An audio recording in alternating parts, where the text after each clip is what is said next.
All right. I'm back. Man, I'm bad. I am bad. I always say I'm going to do this weekly.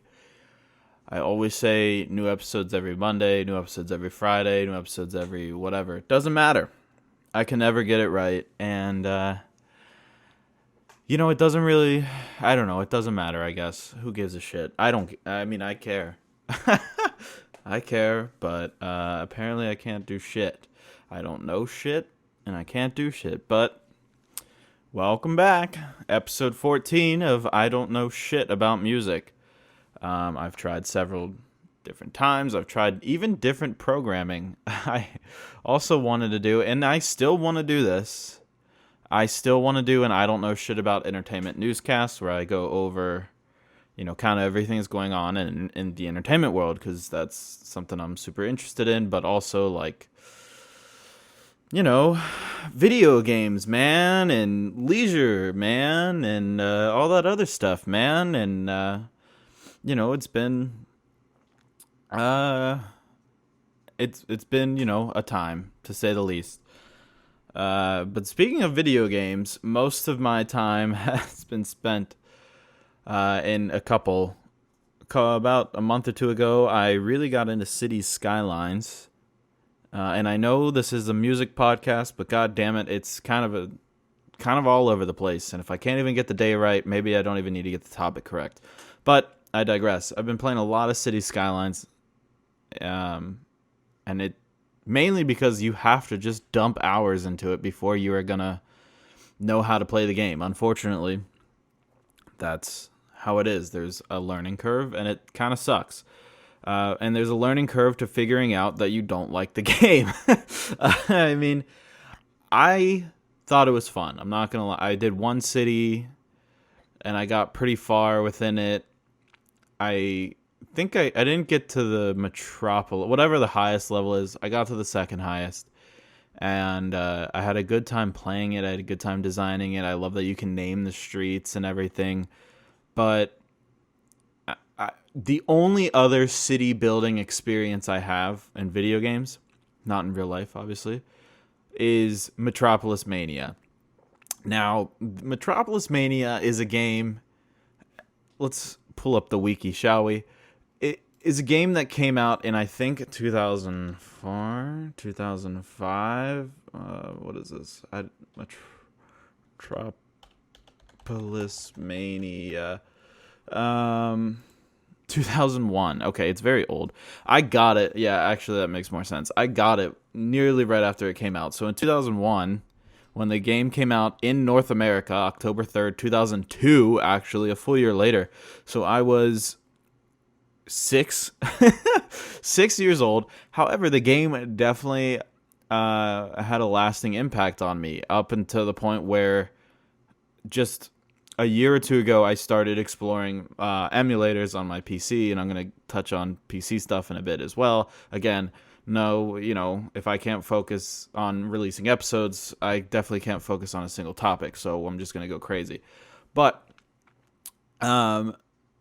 this game came out, and I was bestowed upon me, but I was getting into emulators, was what I was saying, and I got into the PS2 emulation because my PC could handle it pretty well, and actually handles it very well, emulation in general, which I'm very happy for.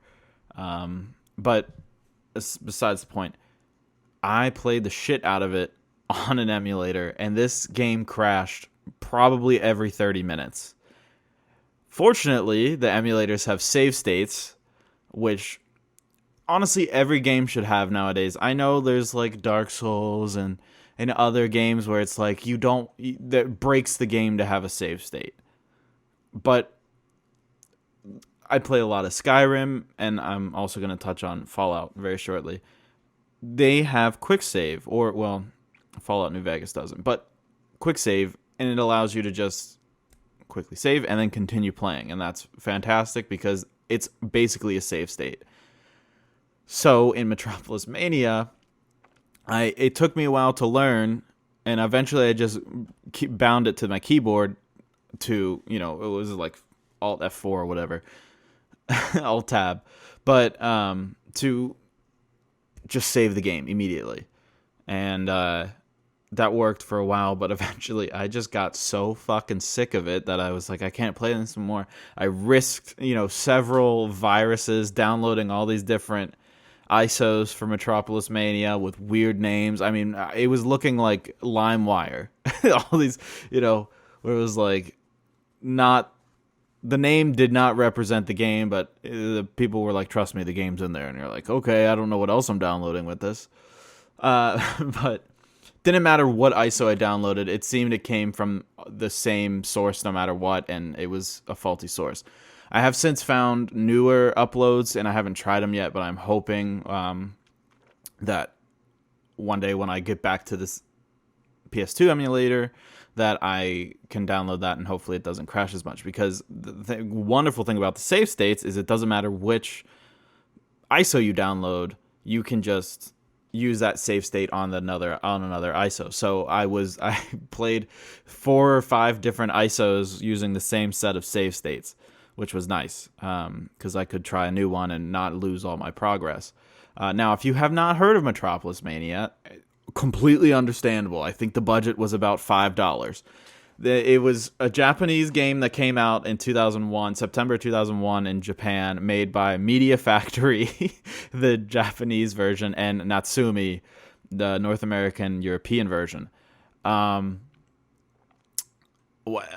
in Japan as Machine Maker, it's a PS2 only exclusive, folks, city building game developed by Indie. Indie does not even have a Wikipedia page. I mean, I don't know if we could even find. Let's see, indie video game.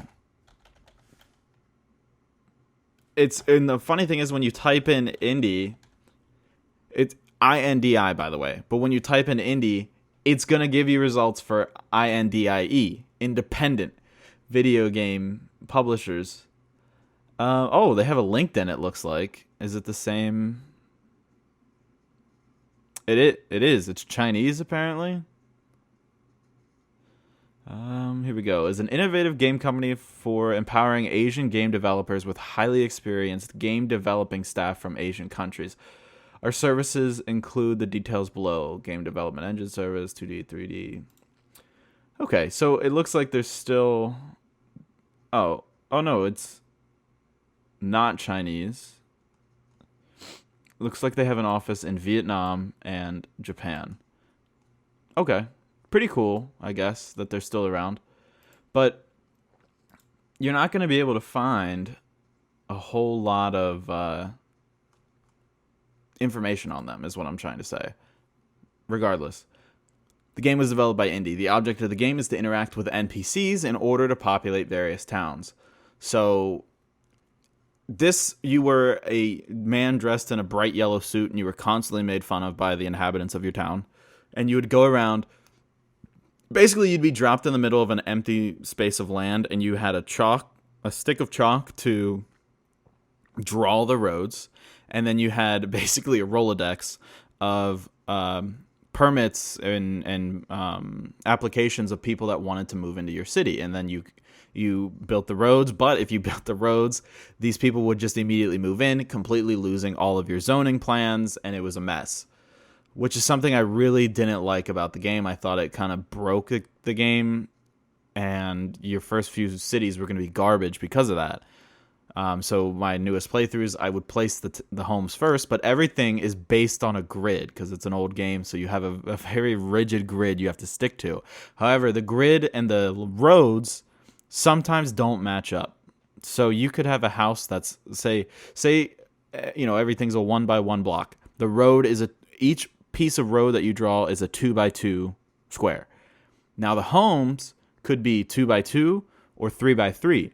You don't know until they're pretty much placed and being built.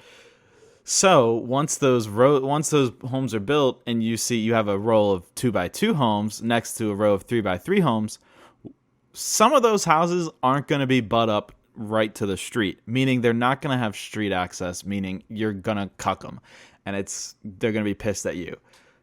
Just to complain about the game. Just something where I was like, maybe they could have fixed this. They released a sequel in 2008, Metropolismania 2, or 2007, And with all the crashes I was experiencing with the first one, I was like, well, let's see what the sequel does for me. It's fucking garbage. It's hot garbage. I cannot recommend it at all. It's just really bad. The graphics are somehow worse. The mechanics are worse. It's like they tried to improve on everything, but they took out everything that was in the first one that was kind of working. And then they were trying to make it better, and then in turn they made it worse because you were used to playing the first one, and it was nothing like the first one. So just a couple gripes. They also had the inverted x-axis for some reason with your view. I don't know why. I don't know why early games said that was a good idea. And I'm so glad it didn't stick around because that shit was confusing. Tony Hawk games are a criminal offender with that. But I digress. So I've been back to City Skylines. That Metropolismania was my only experience with city building simulators. And in that game, it was first or third person, very, you are a controllable character. You're not, a god, basically, like in City Skylines. In City Skylines, it is a little grid based, but your roads can also curve. So that I was like, I like that you can curve your roads. I wish there was a little more of a grid that you could see maybe at all times, just so you could plan the roads a little better. Because a lot of the times, especially, I wish you could just draw the road with your mouse too, because there were a lot of times I would find myself starting a road and then clicking to curve, and then I was like, shit, that curve isn't right, or that curve, it's too curved, or now it's about to hit another road, and it's like, I don't want to do that. I want to leave space so I can place zones and everything. So, I mean, I have a lot of gripes about City Skyline. Overall, a pretty fun simulator game. I still think one of my favorite simulators is Planet Coaster. Planet Coaster is so fun. It's just as detailed as City Skylines and, other simulators. I have a friend who's doing Planet Zoo right now and basically did the same thing I did with City Skylines. Dumped several, dozen hours into the game to figure out how it works, and then thought, I don't really like this. But that's what it took. That's what it took to actually play the game, unfortunately. But I digress. I've been playing for a longer period. I took a break to play City Skylines in the middle, but I've since come back to Fallout New Vegas. To me, it is. I've always loved Sky. I didn't play Skyrim for the first time until whenever the remaster came out on PS4, which was like 2016, 2017. I don't remember. That was the first time I played it, and I loved it. I was like, this is amazing. I was obsessed with Star Wars, so I wanted to be the Emperor, so I did a magic build, and my friends all discouraged me from doing it. They're like, oh, magic's the hardest, whatever, and I was like, whatever, who cares? And they told me to, go to the college, figure out all this, and I had a lot of fun with it, shooting lightning from my hands like I was fucking Sheev Palpatine. But they were like, oh, if you like this, you might like Fallout, and I got Fallout 3 Game of the Year for PS3 at half price books for like $4. And I was like, all right, I'll give it a shot. And immediately I am faced with the fact that you cannot sprint. And I hated it. I was like, this is so bad.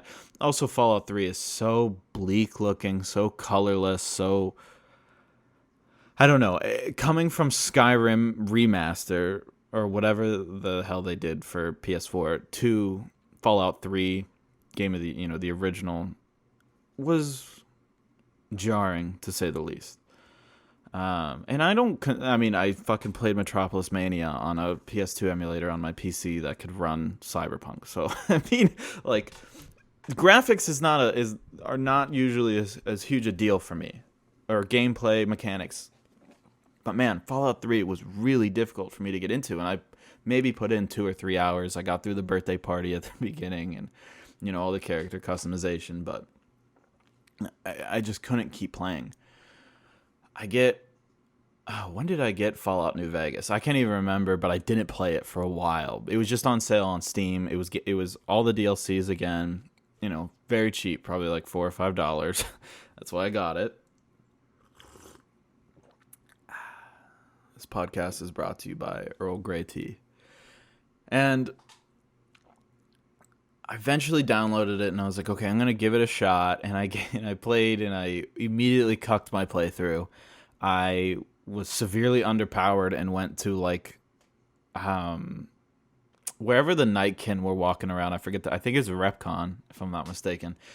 And immediately just started fucking with them, and they wrecked me every single time to the point where my saves, I had no clean save to go back to before I started in that.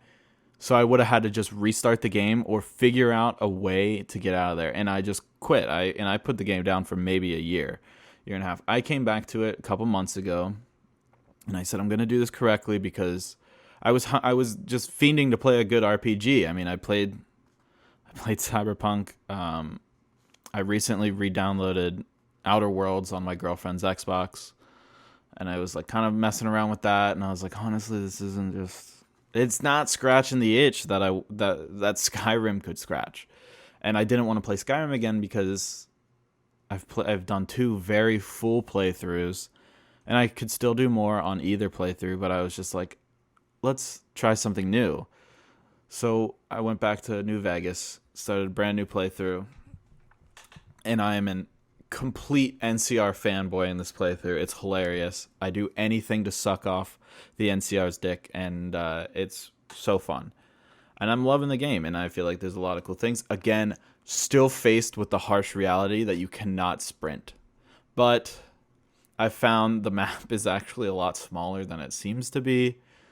So you're like, I think sprinting would maybe take away a little bit of the exploration vibes that come with this game, because so much of this game can be spent walking around looking at, the empty areas. And I say empty areas because you can kind of tell the game was a little rushed because there's a lot of empty areas. There's a lot of areas where it's like, this is just kind of like, okay. It's like in Grand Theft Auto 5 with the wilderness and the desert, and you're like, this is cool, I guess, and it does build sort of an atmosphere, but it's flyover, and it should not be counted to the size of the map, unfortunately.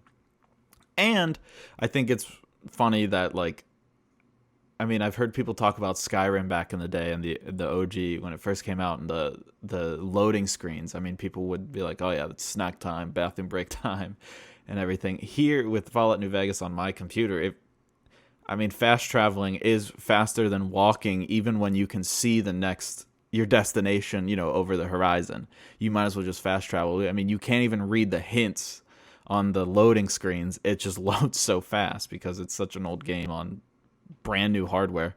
Well, not even brand new. I mean, my hardware is 3 years old now. I have a 1660 Ti and I forget what my CPU is. I didn't build it. Spoiler alert. So, and this is kind of segueing into my next topic. I do plan on building a PC very soon. In January, I'm hoping to have all the pieces together. January, February is really want to get it all put together and built. And I'm not going crazy overkill because the money is the main reason, and it's like, what do you need to do that for?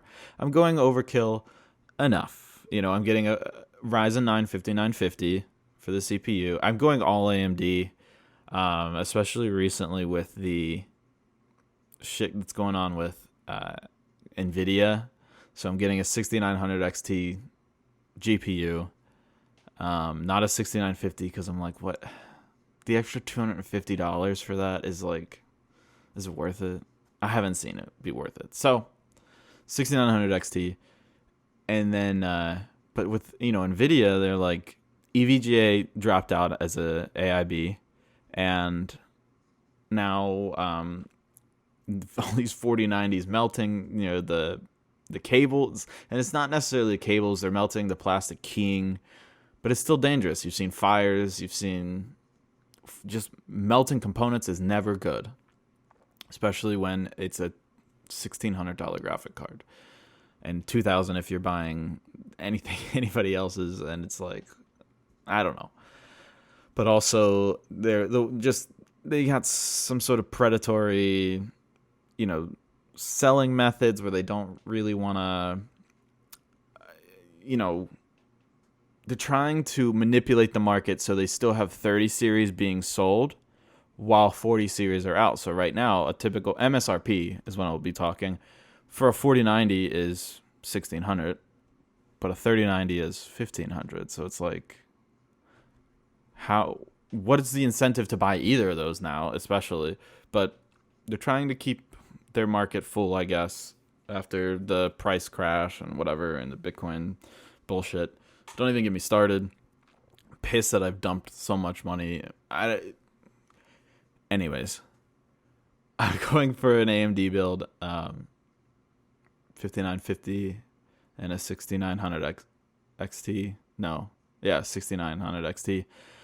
And I think that's just going to be my build for a while. And I really wanted a good CPU, and that's why I'm getting the 5950, because I do a lot of editing. I do a lot of my job is mostly video editing. So I want to be able to, edit efficiently and produce efficiently and everything. And excuse me.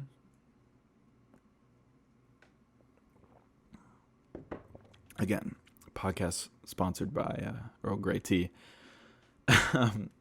So hopefully this allows me to get what I want done, is all I'm trying to say. Anyways, I am looking to build that. I will also be building a PC for my girlfriend, Vanessa, around the same time. Perhaps once we move in together, come June, July. And hers is basically just going to be a nerfed version of mine. I'm getting her the 6600 XT GPU and I think the 5600 Ryzen CPU. But pretty much everything else is the same. Going, got the boot drive and then a storage drive. I mean, right now on my laptop, I have a terabyte of hard drive space on the inside and a 256 SSD on the inside. Outside of that, I have my work drive, which is 2 terabytes. I have my game drive, which is 2 terabytes, and I have a full backup drive, which is 4 terabytes, to back up everything that it can. And fortunately, the game drive and my work drive are not full.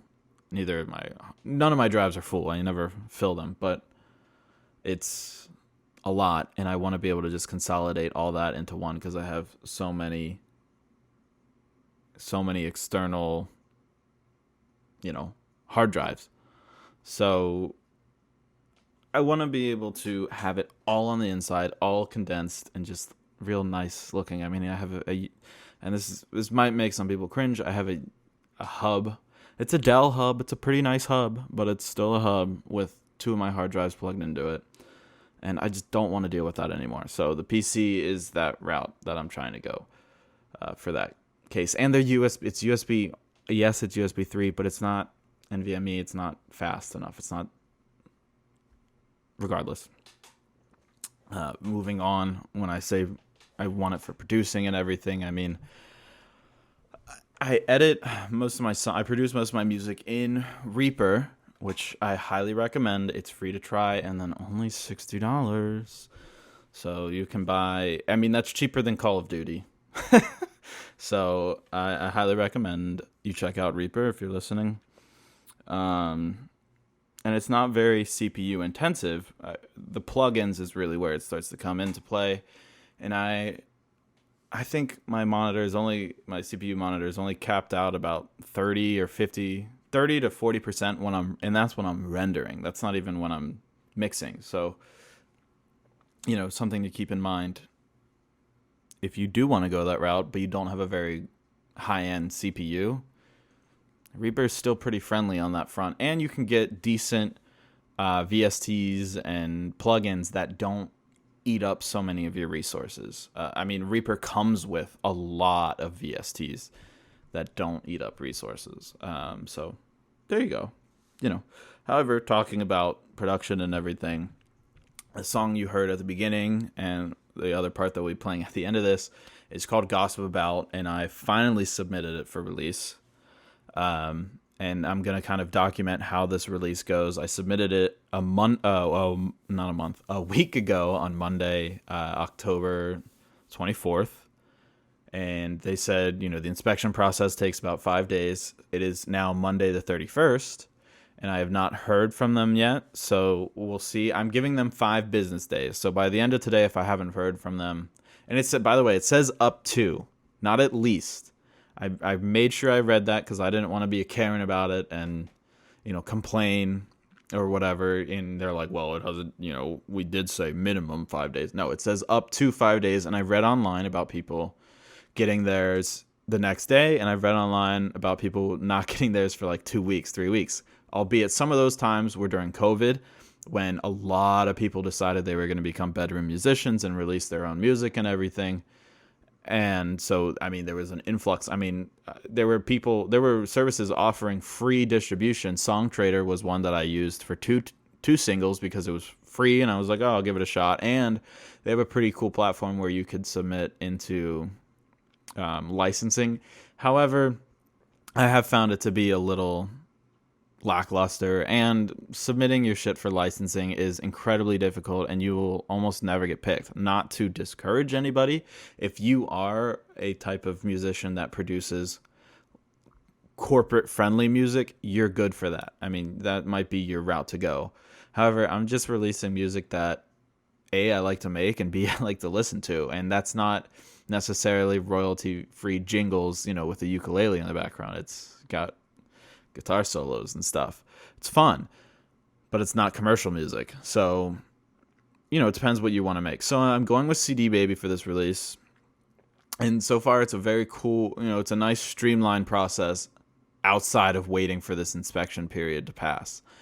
I've been checking my email fervently, looking for, the good to go, because I want to make posts about it. I want to post on Instagram and start getting it out there that, hey, I'm releasing a single. And it's not like I'm trying to make it or, make it big or anything. Like, I've literally cooled off in that sense. Like, now, like, that's why I'm releasing it. And I don't necessarily have anything else in the bank to release. My whole goal of sitting on Gossip About for so long was to build up a bank to have stuff to release. But I was just like, fuck it. Like, I'm not trying to do that. I have a job, and I'm working hard at that job. I'm trying to expand, get promoted and go further into that job, in media production and everything, because that's what I love to do. And so I'm like, I'm just going to release it, and whatever happens, happens. I don't care anymore. Because I'm also not, 19, 21, 23 anymore. Like, I feel like 19 to 23 was when I was really like, I need to, get it all out there and be successful. I'm 26 now, and it's like my paradigms are shifting. That's just that's life, bro.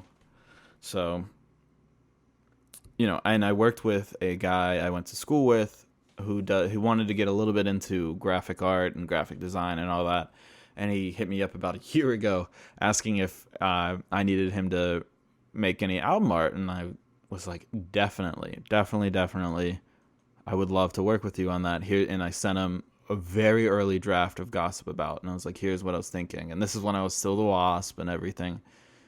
And he sends over a couple, and I told him, I was like, I'm looking for the scene in SpongeBob where Squidward is trying desperately to just get away from everyone and be alone, and finally he is alone, and it's this big white room where he's laying down, and then he just, all the speech bubbles start popping up saying alone, alone, alone. Like, I was like, that is the image I'm trying to go for. And this kid Dalton came back with just an amazing idea, and we fine-tuned it a little bit, and then we kind of just put it aside for a while because I got a job at the last place I was working at. I started to get really busy. It started to get much more serious with my girlfriend now, and life happens. But now we're coming back to it, and I hit him up about 3 weeks ago now, and I was like, would you still be interested in continuing this? Because I just kind of want to get it out there, and I want to see, I'm just done sitting on it and not doing anything about it, because obviously I'm not building up a bank, and I'm not, working on a lot of music, but I have this song that I really like, and I want to be able to send a link to people or have it on Spotify, more than just, oh, here's a Google Drive link. It's like, mm-mm. And it'll help, like, I'm hoping to play an open mic this Friday, and it'll help people if they like what I play at an open mic and be like, well, you can go check out my Spotify or my YouTube, whatever. So that's kind of the idea behind it. And hopefully I get an email today or tomorrow from CD Baby saying the release has been approved and we are good to go. But until then, I am impatient and upset. Outside of that, I know I said I didn't have a bank that I was building up of songs. I do have songs I've written. And around the same time that I wrote Gossip About, I wrote another song called Voodoo Man. And man, I could not get it to work for the life of me in a recording. I would play it live at open mics all the time. I had a really good acoustic version with a harmonica, but it was super slow and almost sad. And it's like, that wasn't the energy I was going for the release or for the actual song. And it just felt so hard to make that. And now, fortunately, finally, I was able to, I mean, I have probably 8 different projects for the same song just because I would scratch it and start a new one. And on this one, I titled the folder it's in, Voodoo Man, Please Be This One. Because I was like, if this isn't it, I don't know if it'll ever be it, unfortunately. And it might just be one of those that I play live and that's that. But I think now I'm onto something and I've nearly have a final draft for it. So just we'll see if I can get that together in time to release, before the new year. But right now, I have a December 2nd scheduled release for Gossip About, and I want to just focus on, saying, hey, check out this song. Like I'm done grinding with it. Like it's not work. I want this to be a passion project that's fun and enjoyable, and I was really starting to lose the fun and enjoyment of it all. So here I am now, just putting it out there. Not trying to play the algorithm, fuck that. I'm not trying to land on a bunch of different playlists. I just want it out there as like proof. It's like, this is me, this is what I did this all by myself. Well, I had Dalton help me out with the album artwork, but other than that, everything else was all me. I mean, in terms of the music production, it's me. I have people that I can send it to, and they tell me, oh, I don't like this, or I do like that, or can you, adjust this a little bit, and that's always nice. But at the end of the day, it's me. And that's what I've always wanted it to be, though. I think I always took huge inspiration from people like Phil Collins and Peter Gabriel, and Jack White's another example, and Todd Rundgren, who would put together every instrument themselves and then mix it themselves. And it's like, that's huge. Mixing is probably one of the hardest instruments to master. And you can really call it an instrument because it really shapes the entire song. So that's where I am now. I have Gossip About lined up in CD Baby, just waiting to be dropped. And I have Voodoo Man recorded. Every part's recorded. I'm just doing some final touches on the mixes. I thought about adding an organ into it, and then that complicated things way too much. And I also didn't really like how it was fitting. I was like, this might just be too much. There's a reason I'm not liking it. There's a reason it's not sort of falling into place the way I'd hope it would. It's just because it doesn't fit. And on that, I tried throwing in a talk box solo because I was like, this would be cool. And maybe that might not be working for it. So I do want to take a couple more takes on a guitar solo without a talk box, because the talk box solo I have now, I love. I just don't think I don't know, I'm not sure if it fits in the song. So, we're going to come back to that. But as of right now, I'm mellowed out and I'm just enjoying the process. And I think that is the biggest part. That's the key part, is to just remember that it's a process, and remember that you're doing it for enjoyment. This is not your job. My job is video production and editing. And even that I love to do, in my own time, in my own leisure. And I don't think working in that industry has ruined it for me yet. We'll see. I don't think it will, though. I really enjoy I could just sit on a 20-second clip for 4 hours, editing it and getting it all together. So, but at the same time, you can't do that at work. So I'm known for a pretty fast turnaround, fortunately, which is great. Because I would love for people to just understand the capabilities I have. And I can use my music production knowledge in that. I mean, we have a voiceover artist who is amazing. She does great work, but she's not from the area, so she won't know certain cities like Altamont Springs in northern Orlando is Altamonte Springs to her, or things like that. There's local brands that she won't. But instead of asking, and I try to type it out phonetically next to the word so she can get it, but sometimes it doesn't always work that way. So I have doctored her pronunciation on several things, and it's very funny. There's one, our lead anchor, her name is Kirsten.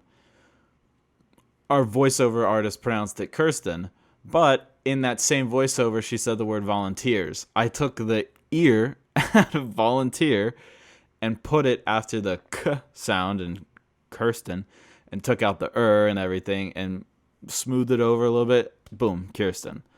And my boss was like, I don't want to know how you did that, but that was really good. And it's like, I mean, that's the music production aspect of me, is like, I know how to really doctor audio. And I can doctor footage all right, but it's really the audio that, that matters. Oh, man. Regardless, that's what I got lined up, hoping for a December 2nd release on Gossip About. I would love to shoot a music video for it. I just don't know if I'm going to have time. I have literally every weekend booked through the new year, except the 17th and 18th of December, I think. But other than that, I'm booked. And, my girlfriend Vanessa and I went to Daytona this past weekend and hung out there for Saturday night and Sunday, and it was such a good time. And we were like, we need to do this more. Like, we have a place we can go crash and everything, so it's like really easy to just go over and do it. It's an hour drive from where we live. We hit Buc-ee's on the way in, gotta get the beaver nuggets and the sandwiches and everything else. And then it was just such a good time. We had such a good time. We were like, we got to do this more. And we started looking at our calendars of the next time we could come. And I was like, well, my next weekend is December 17th. And she's like, I'm not even free that weekend. So we don't have a free weekend until I think it's the first or second. It's the second weekend of January. So we're trying to plan a trip then. But I mean, it just seems so far out. But really, these next 2 months are going to fly by.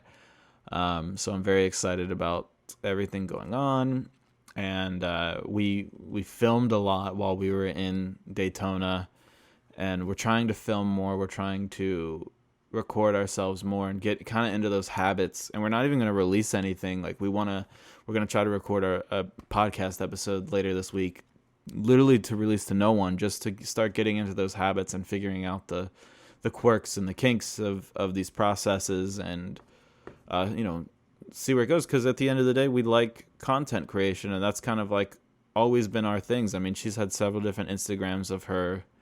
Like, she had a drawing Instagram. She used to sew and make Mickey ears and stuff like that, and so she had an Instagram for that. And so, like, we've had content creation experience, and now it's like we want to put it into a full on, like, real world thing. So that is our plan when we move in together come June, July. Is by the time we move in together, we should have everything pretty much worked out, and we know the things we want to do. She's very nervous about a podcast, and I was like, trust me, aside from the fact that I cannot seem to stay on schedule, I feel like I do a decent job at filling up plenty of time. I always say I want to do 30 minutes, and here I am going on 40, and I can't, I still feel like I could keep talking. That being said, I am going to wrap this up. I want to thank everyone for listening this far into it. Thank you for spending 40 minutes of your day with me. Remember, please be sure to follow the podcast, and you can rate it on Spotify now. So if you're listening on Spotify, give us a rating. Follow me on Instagram at Timbuktu Music, TIMBUCTOO Music. Eventually, we might have a Instagram for this podcast. We might not. I mean, I can't even stay on schedule to create the podcast. So how could I stay on schedule to run an Instagram for it? This is just, again, passion projects. It's like, I don't want to work. This is leisure. I have a job. So outside of that, again, I want to thank you guys for listening, and I will try to see you guys next week.